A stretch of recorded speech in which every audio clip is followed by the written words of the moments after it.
Hi, I'm Tyrrell of Uncommon Knowledge, and welcome to 4 powerful story therapy techniques, how to colour your communication with metaphor.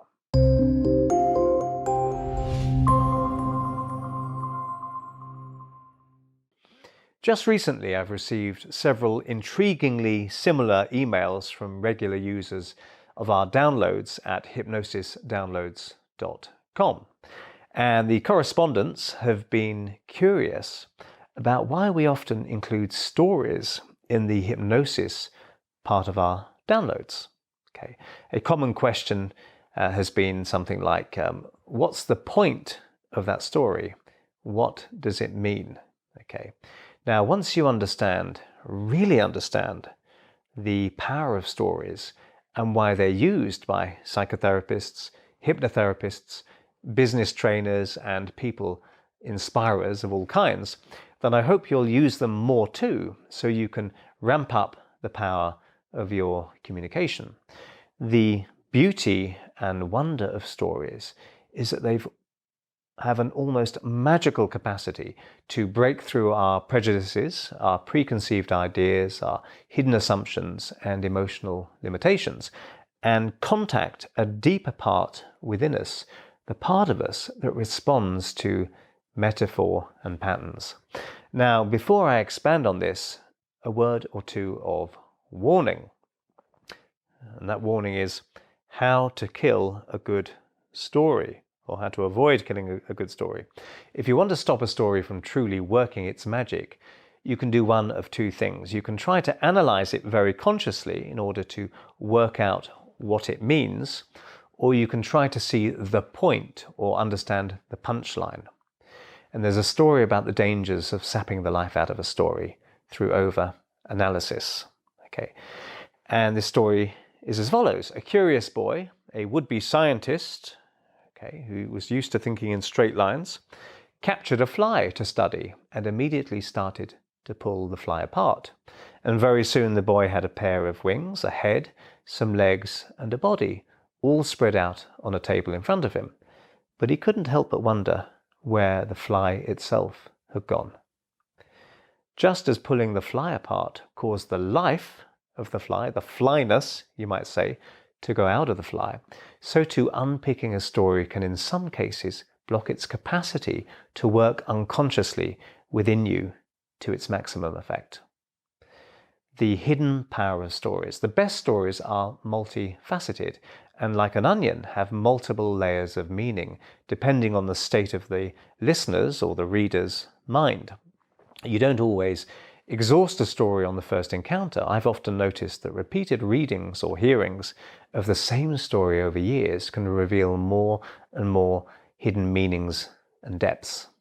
If you set out to look for and perhaps find one meaning for a story, you may stop looking for what else it may be offering you, prematurely shutting its action on you down, so to speak, thus diminishing its potential to teach you. The real juice of a story may be in the beginning, or even in parts that seem quite irrelevant, not in some punchline. To find the point of something is very reductionist. So in short, it's always best to listen with an open mind. When people have been hypnotized, they often feel different afterwards about an old problem, or even feel that it no longer is a problem. Some of the time, a story embedded in the wider hypnotic communication will have been what made all the difference. Metaphor has evolved with us. You and I, and all of us, evolved to continuously adapt to what we encounter in life and to understand it through metaphor. You dream in metaphor. All language is metaphorical, insofar as sound bits are stand-ins or metaphors for what they're describing. A chair is just a noise, okay, but it's a metaphor in your mind for something else, which is real. The word shoe, for instance, isn't itself a shoe, it's just a word, but the word acts as a metaphor. So what's the value for you of using metaphors and even full-blown stories more in your everyday life? The value of using metaphor. So let's say you're trying to help someone overcome some problem, or maybe coach or teach them something. A constructive metaphor will do 4 things for you and for them. Firstly, it will build expectancy. Secondly, it will bypass resistance.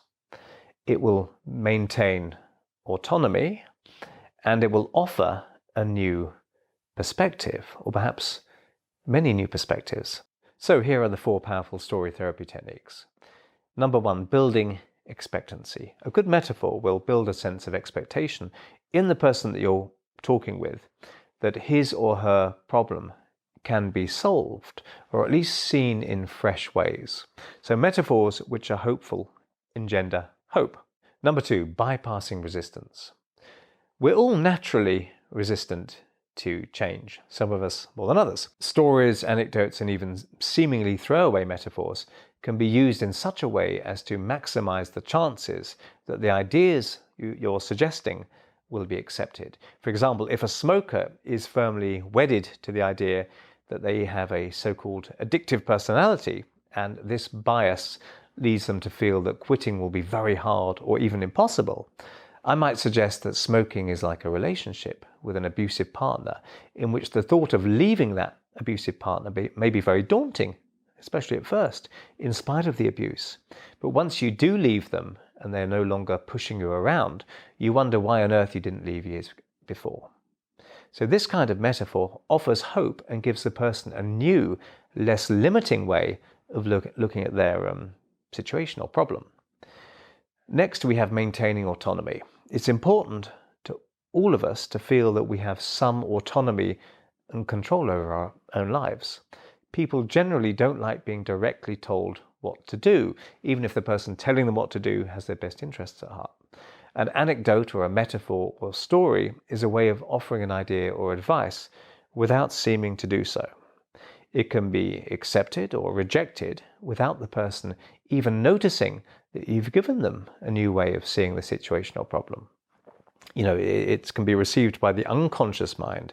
So the conscious mind, which tends to pull things apart, is bypassed. And then we have offering new perspectives. Metaphorical communication can also help people see their situation and even themselves more objectively, more flexibly. It's useful to see the many characters of an old familiar tale, the hero, the heroine, the villain, the sisters, the witches, the stranger on the road, and so on, as representing different parts of a single personality. So, for example, if someone wants to quit an addiction like drinking, the villain, alcohol, may unconsciously be represented by the wicked witch or evil genie, who through a combination of cunning and courage and determination is outwitted and defeated by the hero or heroine. Communicate more effectively with stories. Stories have been used for thousands of years to teach at both conscious and unconscious levels. Stories are naturally hypnotic because they get you visualizing an alternative reality, and so forgetting your current experience to some extent as you drift into the narrative of the tale that you're listening to and more or less forget the room that you're listening in. Get used to likening one thing to another when you're communicating with your clients. In fact, I'm sure you already do this. So my guitar teacher recently described the musical notes in a piece we were working on as being like flavors in a meal.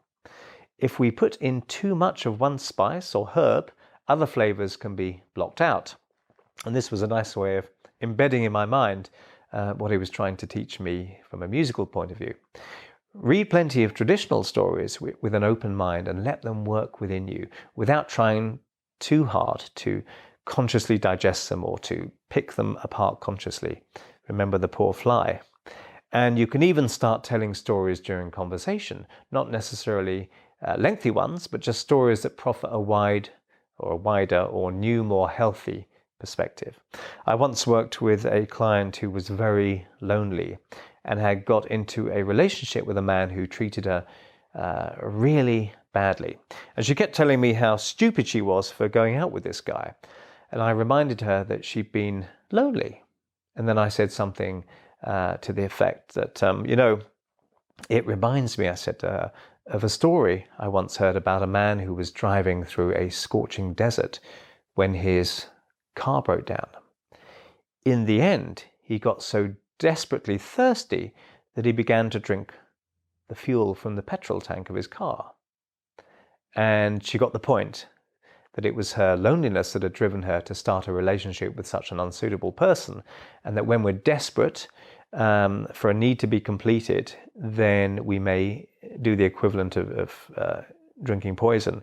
And once we become aware of that, then we can look for healthier sources of meeting that need. So when someone needs to learn something or is having a problem, notice what kind of story or image comes to mind to your mind spontaneously, and ask yourself, will this be a new and valuable metaphorical perspective for this person?